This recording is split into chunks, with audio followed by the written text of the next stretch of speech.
स्वागत है आपका अपने यूट्यूब चैनल तैयारी बोर्ड वाला में। आज हम लोग क्लास 10th से क्लास 10 साइंस चैप्टर नंबर 2 से हम लोग 20 एमसीक्यू देखने वाले हैं। और ये 20 एमसीक्यू जो है आपके एग्ज़ाम में बहुत इंपॉर्टेंस है, ये आपके एग्ज़ाम के लिए बहुत ही इंपॉर्टेंस है, ठीक है। तो चलिए हम लोग स्टार्ट करते हैं। और ये टोटल 20 एमसीक्यू जो है, ये टोटल 20 एमसीक्यू हम लोग क्या करेंगे आज इस क्लास में हम लोग देखेंगे, ठीक है ना। तो सबसे पहले हम लोग देखेंगे यहाँ पे कि टोटल 20 एमसीक्यू में हम लोग को क्या-क्या दिया हुआ है, क्या-क्या दिया हुआ है, किस टाइप का क्वेश्चन रहता है, किस टाइप का बोर्ड एग्जाम में जैक बोर्ड में पूछा जाता है, ठीक है। तो अगर आप मेरा कंप्लीट 10 मिनट्स का वीडियो नहीं देखे हैं chapter number 2 acid base and salt, तो हम लोग यहाँ पे ओनली फॉर क्या करेंगे, क्वेश्चन आंसर करेंगे, ऑब्जेक्टिव क्वेश्चन आंसर एमसीक्यू, ठीक है। सबसे पहले देखेंगे क्या लिखा हुआ है, समझेंगे ध्यान से। बोलता है कि जब अम्ल को जल में मिलाया जाता है तो यह प्रक्रिया है, यह प्रक्रिया क्या कहलाता है। ऑप्शन नंबर है ऊष्माक्षेपी, ऑप्शन बी में ऊष्माशोषी, ऑप्शन सी में कोई प्रक्रिया नहीं होता, ऑप्शन डी में विस्फोटक होती है ना। तो इसका ऑप्शन नंबर ए क्या हो जाएगा, ऊष्माक्षेपी होती है ना, ऊष्माक्षेपी अभिक्रिया होती है, ठीक है। नेक्स्ट क्वेश्चन की तरफ मूव करेंगे और क्वेश्चन नंबर 2 देखेंगे। आपके स्क्रीन पे क्वेश्चन नंबर 2 नजर आ रहा होगा। और क्वेश्चन नंबर 2 क्या बोलता है समझेंगे ध्यान से। लिखा हुआ नींबू में पाए जाने वाले अम्ल है, ये भी आई कर लीजिए, वेरी वेरी इंपॉर्टेंट है एग्जाम के लिए, ठीक है ना। बहुत बार ये क्वेश्चन पूछा गया है, ठीक है। तो नींबू में पाया जाने वाला अम्ल जो है ये क्या कहलाता है, तो नींबू में पाया जाने वाला जो अम्ल है ये क्या कहलाता है, साइट्रिक अम्ल, है ना। क्या कहलाता है, साइट्रिक अम्ल कहलाता है। क्या कहलाता है, साइट्रिक अम्ल कहलाता है, ठीक है ना। नेक्स्ट क्वेश्चन की तरफ हम लोग मूव करेंगे।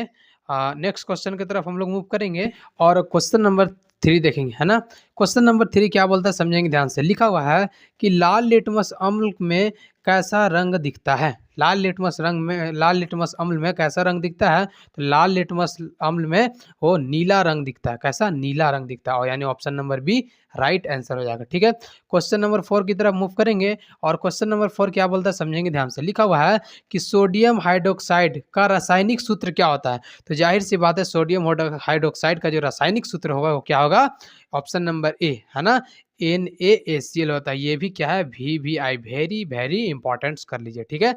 ये एग्जाम में क्वेश्चन आ सकता है, ठीक है। नेक्स्ट क्वेश्चन बोलता है कि हाइड्रोक्लोरिक अम्ल किस प्रकार की अम्ल है, तो हाइड्रोक्लोरिक अम्ल जो है ये किस प्रकार का अम्ल है, जैविक है, कार्बनिक है, कमजोर है, कोई नहीं है। तो इसका option number B right answer हो जाएगा, क्या, कार्बनिक है। क्या है, कार्बनिक है, ठीक है। नेक्स्ट क्वेश्चन की तरफ मूव करेंगे और क्वेश्चन नंबर 6 देखें। क्वेश्चन नंबर 6 बोलता है कि अम्ल और क्षार की अभिक्रिया से बनती है, अम्ल और क्षार की अभिक्रिया से क्या बनती है, लवंग और जल, जल, केवल लवंग, या ऑप्शन नंबर डी अम्ल। तो इसका आंसर क्या हो जाएगा, क्या, अम्ल और जल। नेक्स्ट क्वेश्चन की तरफ मूव करेंगे और क्वेश्चन नंबर 7 देखेंगे। यदि आप इस चैनल पे वीडियो देख रहे हैं तो आप चैनल को सब्सक्राइब नहीं किए तो सब्सक्राइब कर लीजिए, क्योंकि आपके लिए ये बहुत ही इंपॉर्टेंट है, ठीक है। एग्जाम के लिए ये चैनल आपके लिए बहुत ही इंपॉर्टेंट है, ठीक है। नेक्स्ट क्वेश्चन की तरफ मूव करें। क्वेश्चन नंबर 7 क्या बोलता है समझेंगे ध्यान से। क्वेश्चन नंबर 7 लिखा हुआ है कि दूध में पाए जाने वाला अम्ल है लैक्टिक अम्ल, एसेटिक अम्ल, है ना, कि फार्मिक अम्ल क्या होता है। तो इसका ऑप्शन नंबर ए क्या हो जाएगा, राइट आंसर हो जाएगा। Option number A right answer हो जाएगा। लैक्टिक अम्ल पाया जाता है किसमें, दूध में। नेक्स्ट क्वेश्चन की तरफ मूव करेंगे और क्वेश्चन नंबर 8 की तरफ चलते हैं। क्वेश्चन नंबर 8 बोलता है कि अम्ल विलयन में पीएच का मान कैसा होता है, 7 से अधिक होता है, 7 के बराबर होता है, 7 से कम होता है, ये शून्य होता है। तो इसका ऑप्शन नंबर सी राइट हो जाएगा, 7 से कम होता है, ठीक है। नेक्स्ट क्वेश्चन की तरफ मूव करेंगे और क्वेश्चन नंबर 9 देखेंगे। क्वेश्चन नंबर 9 क्या बोलता है कि अम्ल प्लस धातु है, अम्ल प्लस धातु क्या है, अम्ल प्लस धातु जो है ऑप्शन नंबर ए हो जाएगा, क्या है, लवण प्लस हाइड्रोजन गैस है। क्या है, लवण प्लस हाइड्रोजन गैस है।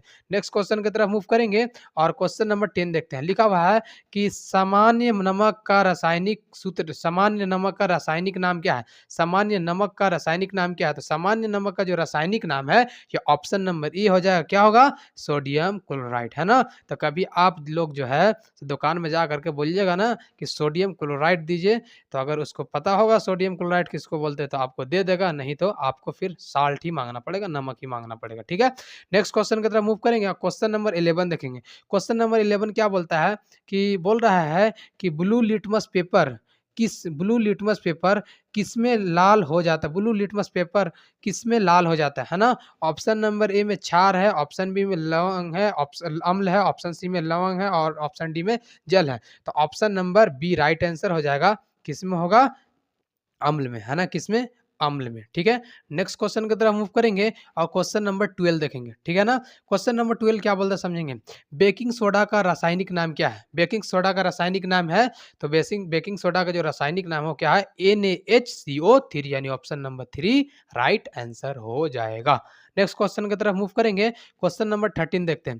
क्वेश्चन नंबर 13 आपके इस मोबाइल स्क्रीन पे नज़र आ रहा होगा। क्वेश्चन नंबर 13 क्या बोलता है कि किसी अम्ल और क्षार की अभिक्रिया को कहते हैं। किसी अम्ल और क्षार की अभिक्रिया को क्या कहते हैं? ऑप्शन ए में है अपघटन, ऑप्शन बी में विस्थापन, ऑप्शन सी में है तटस्थीकरण, ऑप्शन डी में है संयोजन, है ना? तो इसका 13 का हो जाएगा option number C right answer हो जाएगा, तटस्थीकरण, है ना? ये क्या कर लीजिए, VVI वेरी वेरी इंपॉर्टेंस कर लीजिए, क्योंकि ये एग्जाम में आने का ज़्यादा संभव है। VVI वेरी वेरी इंपॉर्टेंस कर लीजिए, है ना? VVI है, ठीक है? ऑप्शन नंबर सी, कौन सा? Option number C. Next question की तरफ मूव करेंगे। क्वेश्चन नंबर 14 देखते हैं क्या बोलता है। क्वेश्चन नंबर 14 बोलता है कि तेज जलन का, है ना? क्या लिखा हुआ है? तेज जलन का अनुभव किस अम्ल के संपर्क में आता है? तेज जलन का अनुभव जो है किस संपर्क में आता है? ऑप्शन आपको 4 ऑप्शन दिया हुआ है। पहला ऑप्शन है साइट्रिक अम्ल, है ना? ऑप्शन बी है हाइड्रोक्लोरिक अम्ल, ठीक है? और ऑप्शन नंबर सी में है फॉर्मिक अम्ल, ऑप्शन नंबर डी है लैक्टिक अम्ल।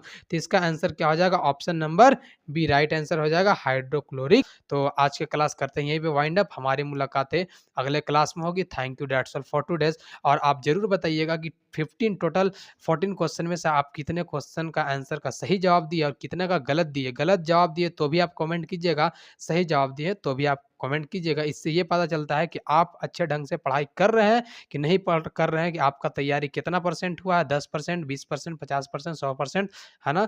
तो आप लोग कमेंट में ज़रूर बताइएगा, जो भी आप लोगों को ज़रूरी पड़ेगा वो हम आपको सारा यहाँ पे कवर करते चलेंगे।